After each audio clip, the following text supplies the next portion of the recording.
मैंने अभी अभी एक ड्रिंक निकाली जिसकी कीमत $1 थी, लेकिन जब सबने उसे देखा तो वे हैरान रह गए। सीईओ ने तो उसे खरीदने के लिए मौके पर ही $3 मिलियन देने की पेशकश कर दी। पता चला कि मैं गलती से घर पर फिसल गया था और किसी तरह दूसरी दुनिया में पहुंच गया था। यहाँ सबसे आम चीजें ही असल में सबसे कीमती होती हैं। एक साधारण सी ड्रिंक के लिए दुनिया के अरबपति आपस में लड़ने झगड़ने लगते हैं, लेकिन कीमती रत्न उन्हें कोई नहीं चाहता। मुझे इस बारे में कुछ भी पता नहीं था। मुझे तो बस लगा कि सीईओ का दिमाग खराब हो गया है, इसलिए मैंने बिना किसी हिचकिचाहट के उसे वह ड्रिंक बेच दी। उसके बाद सीईओ ने मुझे अपना पर्सनल असिस्टेंट बना लिया और मुझे एक शानदार दावत में बुलाया। पता चला कि सीईओ ने एक विरोधी कंपनी के साथ शर्त लगाई थी, जो कोई भी दावत में सबसे कीमती चीज पेश करेगा उसे अरबों डॉलर की पार्टनरशिप मिलेगी, और वह ड्रिंक सीईओ के जीतने का सीक्रेट हथियार थी। जब हम दावत हॉल में पहुंचे तो मैं यह देखकर हैरान रह गया कि अरबपति लोग सादी सफेद ब्रेड खा रहे थे और बोतल वाला पानी पी रहे थे। मैं पूरी तरह से सन्न रह गया। फिर दावत के होस्ट ने सबसे खास चीज पेश की, एक बॉक्स वाली ड्रिंक। सब लोग बहुत उत्साहित हो गए। उस अमीर आदमी ने अपने असिस्टेंट से बॉक्स खुलवाया और बड़ी सावधानी से एक ड्रॉपर की मदद से सबको उसका स्वाद चखाया। ड्रिंक पीते ही सबके चेहरे पर संतुष्टि के भाव आ गए। यह देखकर वह अमीर आदमी सीधे सीईओ के पास गया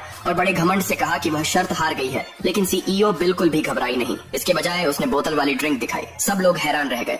फिर उन अमीर लोगों में से एक ने समझाया कि बॉक्स वाली ड्रिंक तो असल में सबसे घटिया दर्जे की थी, बोतल वाली ड्रिंक ही असली प्रीमियम ड्रिंक थी। सीईओ ने तुरंत शर्त में अपनी जीत का ऐलान कर दिया, लेकिन तभी विरोधी ने उस पर ड्रिंक चुराने का आरोप लगा दिया। सीईओ गुस्से से आग बबूला हो गई और तुरंत कहा कि यह ड्रिंक मेरी है, लेकिन किसी ने उसकी बात पर यकीन नहीं किया। मैं तो बस एक मामूली असिस्टेंट था, इतना भी खास नहीं कि मेरे पास इतनी कीमती ड्रिंक हो सके। फिर उसने सीईओ को धमकाया और उससे एक कॉन्ट्रैक्ट पर दस्तखत करवा लिए, जिसके तहत वह अपनी मर्जी से मुकाबले से बाहर हो गई। ये सब देखकर मुझे बहुत गुस्सा आया। मैंने तुरंत सिस्टम के जरिए 30,000 ड्रिंक्स खरीद ली, लेकिन विरोधी अधीर होने लगा। उसने अपने बॉडीगार्ड्स को हमें पकड़ने का हुक्म दे दिया। जैसे ही सीईओ कॉन्ट्रैक्ट पर दस्तखत करने वाली थी, मेरी खरीदी हुई ड्रिंक्स आखिरकार दावत हॉल में पहुंच गई। हर जगह ड्रिंक्स के ढेर देखकर सब हैरान रह गए। उन्हें यकीन ही नहीं हो रहा था। यह बेहतरीन ड्रिंक जो आमतौर पर बहुत कम मिलती है और जिसकी बहुत मांग होती है, मैं ट्रक भर भर कर ले आया था। मेरा मुकाबला करने वाला पूरी तरह से टूट गया। दूसरे पार्ट के लिए कमेंट में यस लिखे।